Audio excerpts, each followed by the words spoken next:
नमस्कार दोस्तों, मैं हूं आपका मित्र सर्वमित्र और द मसला में मसला ये है कि शराब घोटाले मामले में जो एसईटी बनाई गई थी उसने अपनी रिपोर्ट सौंप दी है और बताया जा रहा है कि ये भारी भरकम रिपोर्ट है, कई सारे पन्नों की रिपोर्ट है, जैसा कि होम मिनिस्टर अनिल विज साहब बता रहे हैं।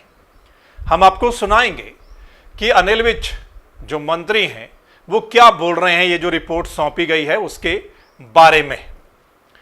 आपको याद होगा जब लॉकडाउन लगा था तो कुछ ही समय के बाद हरियाणा में शराब घोटाले की काफ़ी चर्चा हुई थी कि हरियाणा में एक बड़ा शराब घोटाला हुआ है जिसमें तार बहुत ऊपर तक जुड़े हुए हैं। उसमें शराब माफिया शामिल है, उसमें पुलिस के लोग शामिल हैं, उसमें एक्साइज के लोग शामिल हैं, यानी कि आबकारी कराधान विभाग के लोग शामिल हैं और एक बड़ा घोटाला हुआ है। शराब की तस्करी हुई है लॉकडाउन के दौरान जब शराब बंद थी। अब क्या है कि जब बड़ी चर्चा हुई, विपक्ष भी बोलने लगा, तो सरकार ने फिर एक जांच कमेटी बनाई।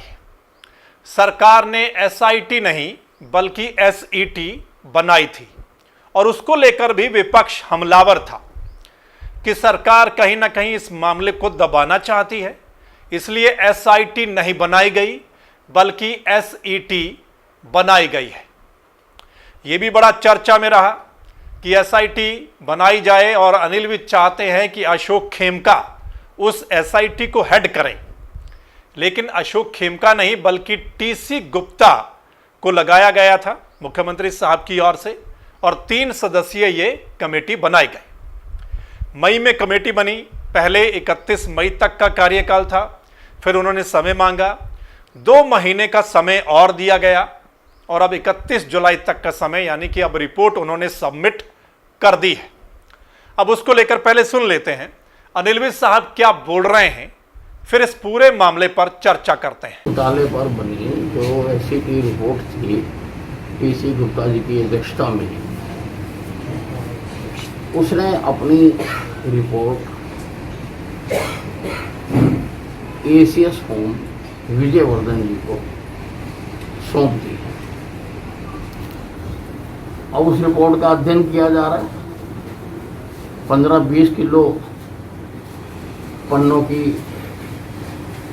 वो रिपोर्ट है और उसके बाद अब जो उस रिपोर्ट में होगा उससे हम मीडिया को भी अवगत कराएंगे और हम क्या कार्रवाई करेंगे वो भी हम करेंगे। ये जो है ना, अब क्योंकि रिपोर्ट आ गई तो अब हम इन सब बातों का कोई जवाब नहीं देना चाहते हैं। रिपोर्ट का अध्ययन करेंगे, रिपोर्ट के ऊपर बात करेंगे। तो आपने सुन लिया, होम मिनिस्टर हैं हरियाणा के अनिल विज साहब, वो बोल रहे हैं कि भारी भरकम 15-20 किलो की ये रिपोर्ट है, कई सारे पन्ने हैं, वो मिल गई है और उसका अध्ययन किया जा रहा है। अध्ययन करने के बाद हम मीडिया को भी बताएंगे कि उसमें क्या है। चलिए पता चलेगा जब अध्ययन हो जाएगा। और लोग भी बड़े उत्सुक हैं, जनता भी बड़ी उत्सुक हैं और विपक्ष वाले भी बड़े उत्सुक हैं कि उस रिपोर्ट में क्या कुछ सामने आया है, किन लोगों के नाम सामने आए हैं। अगर सफ़ेद पोश लोगों की बात होती है, ऊंचे लोगों की बात होती है, तो उनमें कौन लोग शामिल हैं, पुलिस डिपार्टमेंट के कौन से लोग शामिल हैं, अफसर या कर्मचारी शामिल हैं, और आबकारी और कराधान विभाग के कौन से लोग शामिल हैं, और शराब माफिया के कौन से लोग शामिल हैं, ये सब जनता जो है वो जानना चाहती है। और क्या वो सब इस रिपोर्ट में है। रिपोर्ट सौंप दी गई है, लेकिन अब सरकार पर ये डिपेंड करता है कि वो इस रिपोर्ट को कितना सही, कितना जायज मानती है और उस पर कार्रवाई करती है या नहीं करती है, या कितनी कार्रवाई होती है, ये आगे खैर आने वाले दिनों में पता चलेगा।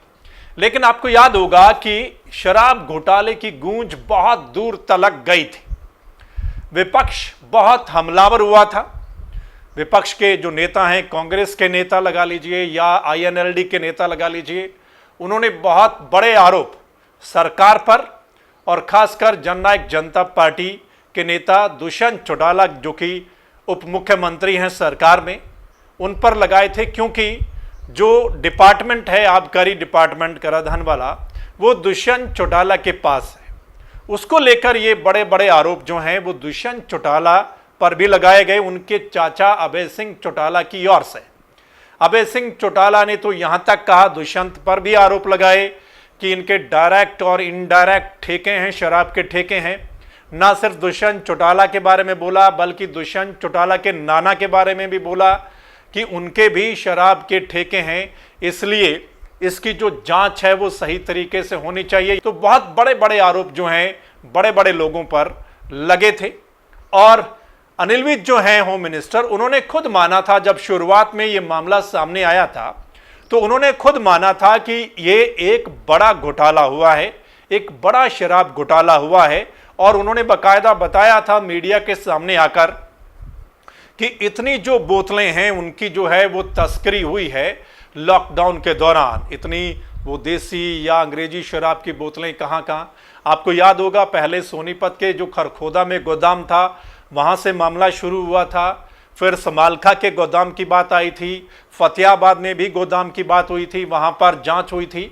और अब बताया जा रहा है कि ये जो एसईटी बनाई गई थी इसने पूरे प्रदेश में जांच की है और पिछले काफ़ी लंबे समय का जो रिकॉर्ड है उसको खंगाला गया है और जानकारी जुटाई गई है, चाहे वो गोदामों में शराब का स्टॉक की मात्रा हो, ठेके की मात्रा हो, या कितनी शराब जो है वो निकली है डिस्टिलरी से, कितनी शराब ठेकों पर गोदाम में, ये सब चीज़ें जो है ये इसमें जो बात सामने आ रही है कि वो एसईटी ने ये सब चीज़ें जो हैं वो शामिल की हैं जांच में और वो अब रिपोर्ट में शामिल हैं। देखना होगा जब अध्ययन होता है और उसमें क्या कुछ निकलकर सामने जो है इस रिपोर्ट में आता है, उसके बाद देखना होगा सरकार क्या कार्रवाई करती है या विपक्ष इस रिपोर्ट के बारे में क्या कुछ कहता है। सो दोस्तों, आपका क्या कुछ कहना है आज के मसले के बारे में? आप भी अपनी राय कमेंट के माध्यम से जरूर लिख कर भेजिएगा। अगर आप इस रिपोर्ट को YouTube चैनल पर देख रहे हैं द मसला के, तो द मसला के इस चैनल को आपने सब्सक्राइब जरूर करना है और साथ में जो बेल आइकन दिखाई दे रहा होगा उसको जरूर दबाना है। वो इसलिए क्योंकि जो हमारा अगला मसला या अगली वीडियो होगी उसका नोटिफिकेशन आप तक उसी समय जो है वो पहुंच जाए। इस वीडियो को शेयर भी करना है अगर आपको ये वीडियो अच्छी लगी हो तो। और अगर आप इस वीडियो को द मसला के फेसबुक पेज पर देख रहे हैं तो उस पेज को लाइक फॉलो करना है और शेयर भी जरूर करना है और अपनी राय भी जरूर बतानी है। और अगर आपको लगता है कि हम सही मुद्दे उठाते हैं जो जनता से जुड़े हुए हैं या उठाने वाले हैं, तो आप द मसला को सपोर्ट कर सकते हैं। कैसे करना है, नीचे डिस्क्रिप्शन में वो लिखा हुआ है कि आप द मसला को कैसे सपोर्ट कर सकते हैं, ताकि जो द मसला है वो आपके सभी मुद्दे जो है आगे आने वाले समय में उठा सके जो जनता से जुड़े हुए हैं। धन्यवाद, नमस्कार।